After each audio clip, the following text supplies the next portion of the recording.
How many people here have traveled to Europe? Anybody travel to Poland, to Warsaw? You have. Good, good, good. You went to Warsaw then. How recently, Dick? 900 years ago. Okay, good, good. They still had castles and serfdoms, I believe, in those days. Yeah, but it's kind of improved a little bit since then there. But Warsaw is a beautiful, beautiful city, full of all good stuff. But, you know, I was out there at about 4 or 5 weeks training with the special ops, the Polish special operators called the GROM. Great, great soldiers, great folks, out in the hinterland of Poland, and not speaking any English and not being around Americans. And finally, after 4 or 5 weeks of doing that, I got a chance to go into Warsaw and kick my heels up. That's kind of a girl term. Kick my heels up. I wore my pink and kicked my heels up. And as I got into Warsaw and I got on this trolley, this above ground train, the trolley I have in Europe. And you know, you haven't seen an American in about 3 or 4 or 5, about 5 weeks. And I saw 3 American gentlemen in the back here. And so don't we kind of, Bill, just kind of matriculate like this? You kind of, you know, the World Series was going on, didn't know what was going on, what had happened in America, is anybody going, so you kind of, don't you kind of move over there, pay them a little bit, like that. Then you started getting there close to them, Bill, and you just start sniffing them out, you know, they're American. What are some of the questions you might ask? Laura, what are some of the questions you might ask those 3 guys? Yeah, what's going on in America? But first, what would you do? Introduce yourself. What would you ask about them? Why are they here? Where are they from? And all that good stuff. Now, these guys are all, you know, 50-ish types, much older than me.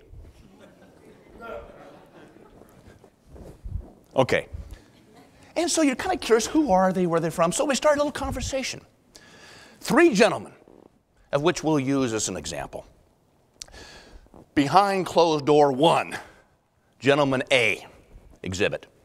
He was from upstate New York and then gone to business in New York City, lived in a fancy place in Connecticut, and he did business in New York City selling computer software.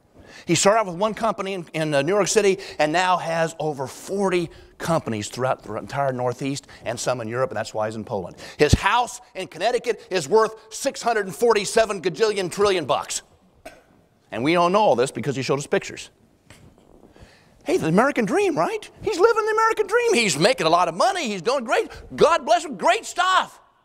Gentleman number 2, behind closed door B or whatever it is. He was from Washington, D.C. He lived in that 495 Marine Corridor in Washington, D.C. Was a Beltway bandit, we call him. Did a lot of stuff for the government. He was a consultant, sell a lot of consultant stuff for the government. And he started off just himself and his friend.